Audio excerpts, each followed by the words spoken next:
Hi, everybody. My name is Dan Heist. I'm on the faculty at the Romney Institute here at BYU, and also one of the teachers in the Ballard Center. It's absolutely my honor to be able to interview Samira Harnish today. I just met Samira today. We spent the hour during lunch getting to know each other.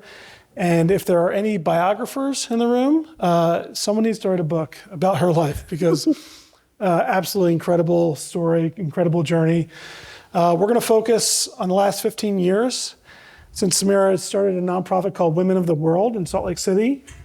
Samira started this organization to help forcibly displaced women from all over the world who live in the Salt Lake area have the resources they need to be able to integrate and have the support they need. So we're going to talk about those efforts. The first part of this story is her just getting started. She had no office. She started out of her car, out of the Honda Pilot, right? Yes. So tell us about that journey. How did that begin? Tell us about working out of your car. Sure, yeah. Good afternoon. Masa al-khair. Salam alaikum. Namaste. Bonjour. I have a cheating sheet with me for many reasons, but a couple of them, there is a time in here, gonna give us a time, so I have to hurry up and talk. And the other things is a foggy brain. I had COVID, unfortunately, so that's why I wanted to remember what I wanted to say. So I'm originally from Baghdad, Iraq. I came in 1979 when, as an international student, studying engineering in USU, believe it or not. And at that time, American hostages were in Iran, and everyone thought I'm Iranian. They pushed me away everywhere, telling me, go home. I don't want to serve you. They don't want me to be in the doctor office or in the university. So even though I was paying 3 times more than tuition, more than American, and I had my daughter at that time with me to take her with me. I cannot afford a babysitter, so I took her with me to the class when I studied civil engineering. So my background story, it connect me with the women we serve today. So always my passion is to help women, because the most vulnerable human is the woman. And especially when you hear the news about war, oppression, poverty, rape, always impact women first and always impact women. So that's always in my mind. I wanted to one day to help women and dedicate myself for them. So when I study, I went to work with the largest semiconductor for creating the adventure of the microchip, and always competing with the China, Japan, all these companies, and to shrink the phone, TV, and all these things. So I worked for 20 years in there, and I took care of my 5 kids, went to college, and after that, they said, well, it's time for you, Mom. We don't need you anymore. Go and do your dream. And when I heard Utah, they have 60,000 refugees at that time in 2009, I thought, well, I'll come over here and be a volunteer for the Resettlement Agency and for Huntsman Hospital, because I have a certificate for teaching, interpreting English for the patient that they speak Arabic.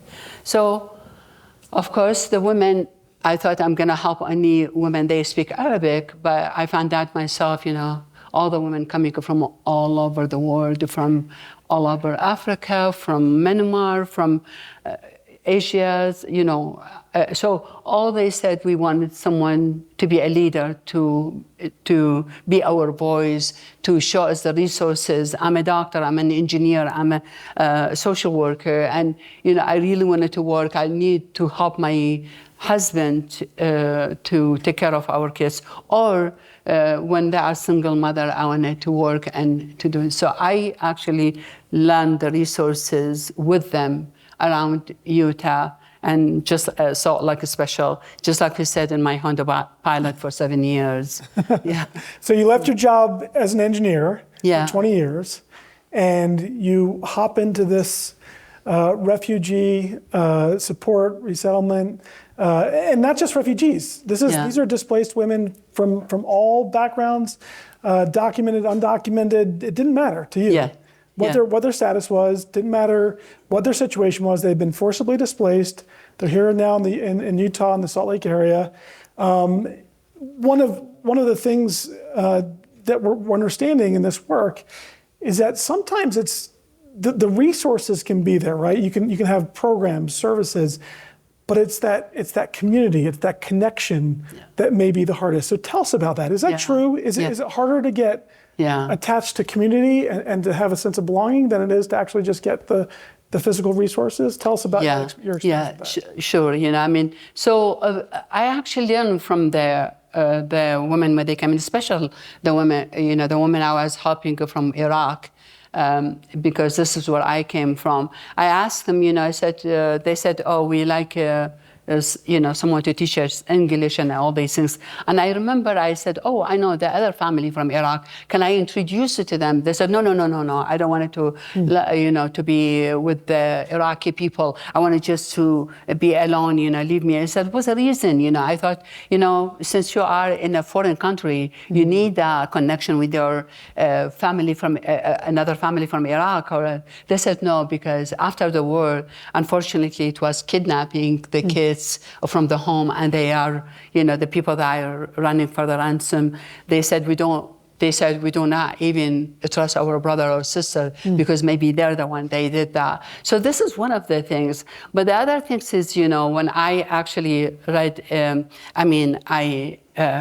I see myself. I've been in here for more than 40 years. I'm outsider. I'm not, with the American group. If people, they don't talk to me and I speak with them in English, I don't think so they will say, oh, come, I wanted to invite you for this group of women.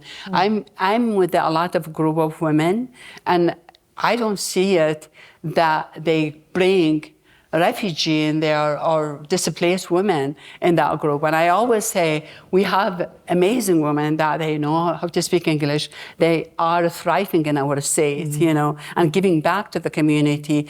So why we don't bring them, invite them to be on table or to be in this group or in this, I see it as really, it's true, it's too hard, for them, even though, just like I said, in many times, I've been stopped and saying, oh, the first things, they ask, where are you from?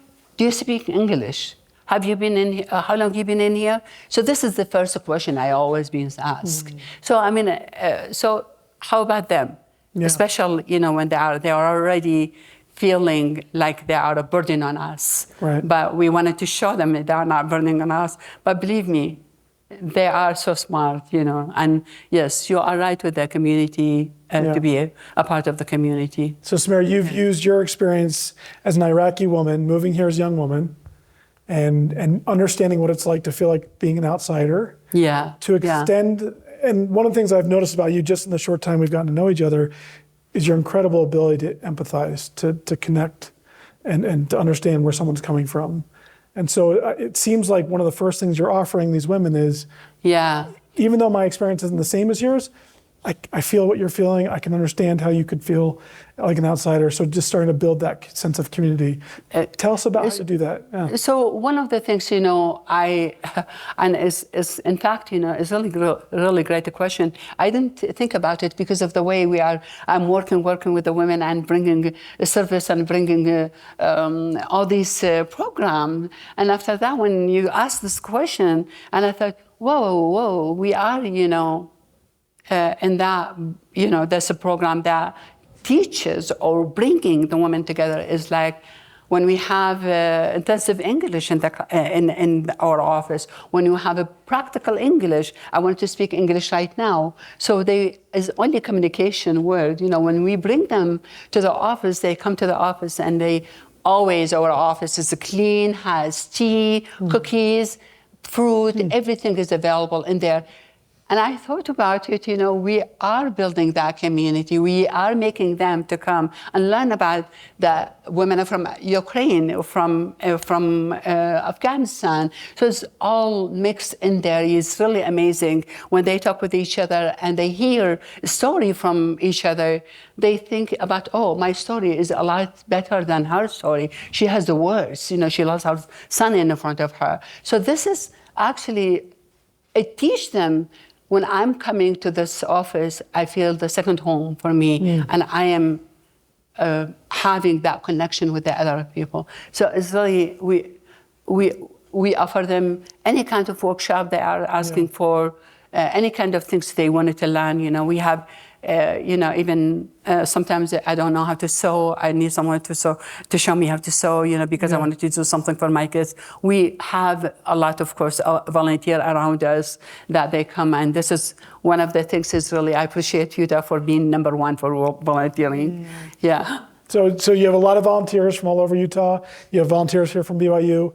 So the first thing you're offering these women is just a sense that they have a second home. They have a place where they belong, a place where there's a community of women that understand what they're going through. But you have a kind of a unique three-pronged approach to how you provide services. I would love for the audience just to kind of understand a little bit more about this three-pronged approach that you take, right? So tell us about it. So the three program that lead for self-reliance is customer service, advocacy and capacity building, and economic empowerment and community development. Community development is number one for us, and that's why I explain it, to give them that second home, to come and they, and network with the other women and learn English and all of these things.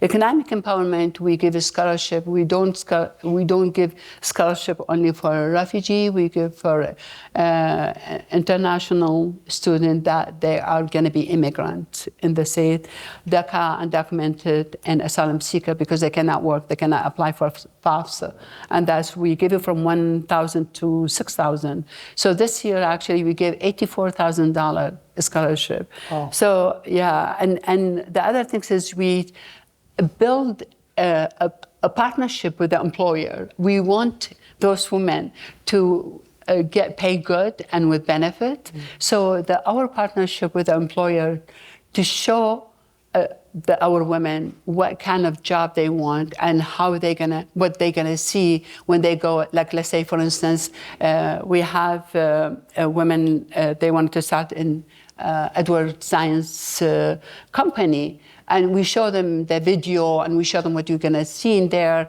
You're gonna learn all these words in English. So when you go in there, it's really easy. So you get paid better and benefit. And we have many women actually, when we show them that, we do that, we mentor them before they go in there because we don't want to lose that partnership with the employer. And we don't want them, to run away, within a week in there and go. Some of the women, they don't want to work in a restaurant that serve pork. And so we have to tell the restaurant, this is the way it is because she is Muslim, she doesn't want to touch pork or anything. So it's really very, we have many steps for the women to go through before we give them the job, to show them how to write a resume, we help women to open their own business. And with the customer service advocacy and that we advocate for them in housing and Medicaid and any kind of, with jobs, any kind of issue, we do that. So that's what the lead for their self-reliance. Yeah. Great. So you're helping them build community, get the education they need to learn, and then empowering them in employment and economic development. Yeah. So Samira, you're on the front lines of migration here in Utah, of these women being forcibly displaced. But refugee crises are becoming much more common in the last few years. Tell us, what are you seeing on the front lines? What are the trends in the last few years that you're seeing among forcibly displaced people? Actually, when I went online to read about that, there were like more than 36 of issues, but I'm not going to read them all to you.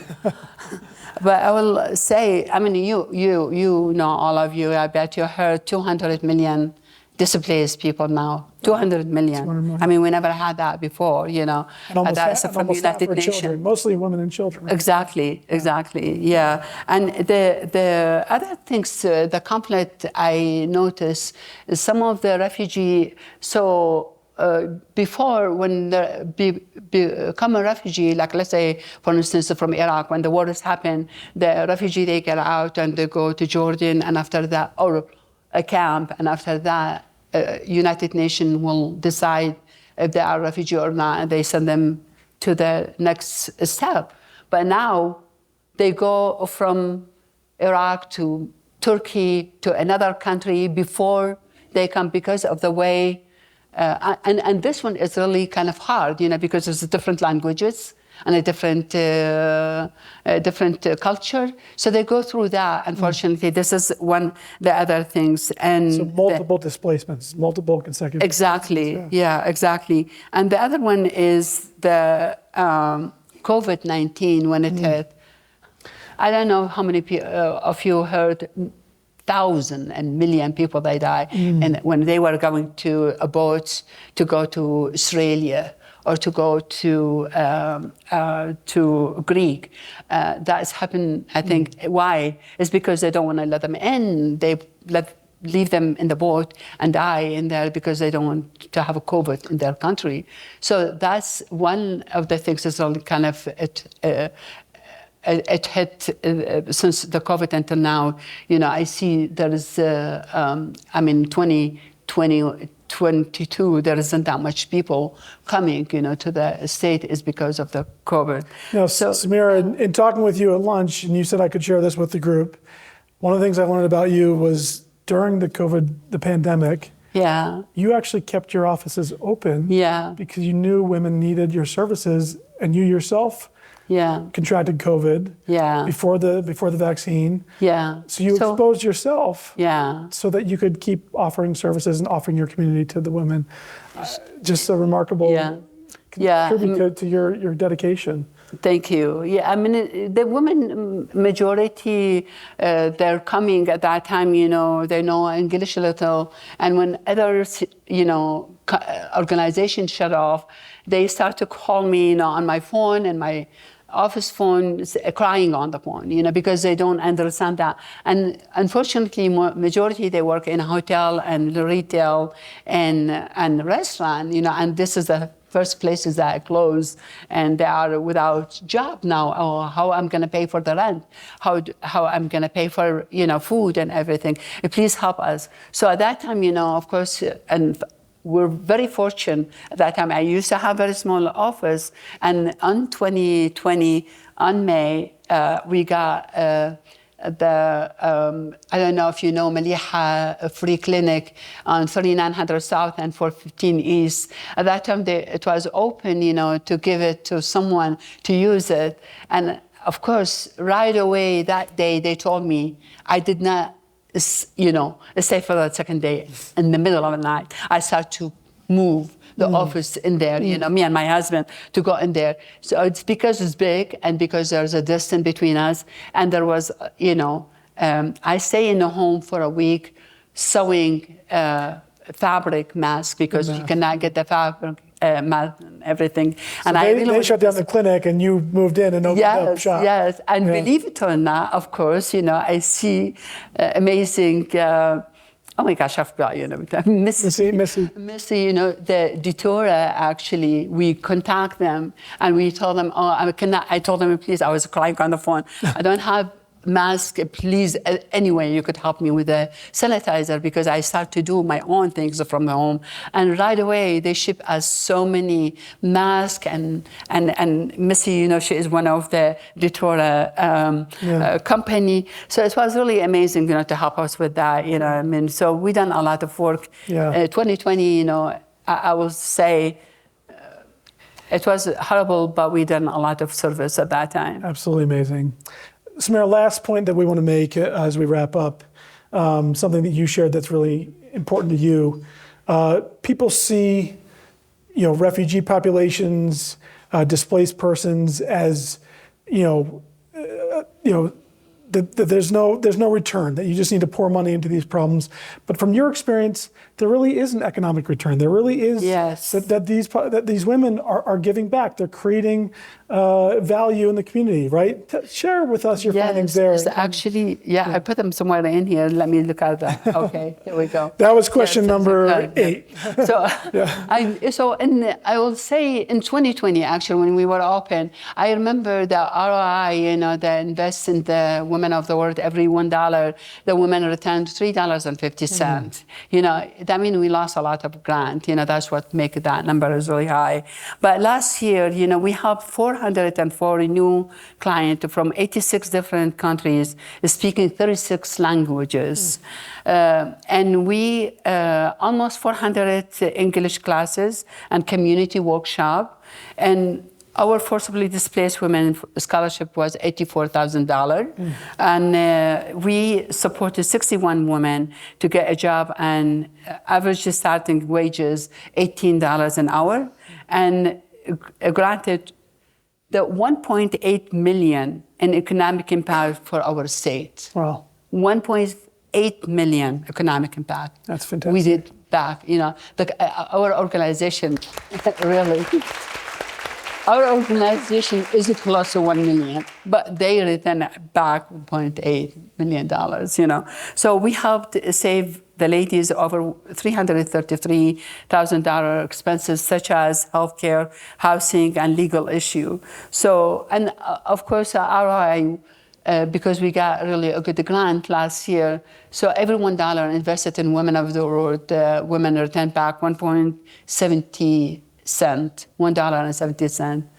Yeah, and I'm so proud of that, because of the way a lot of people, they misunderstand displaced people, that they're taking our taxes. And guess what? They are paying the taxes. They are paying back. They are working hard.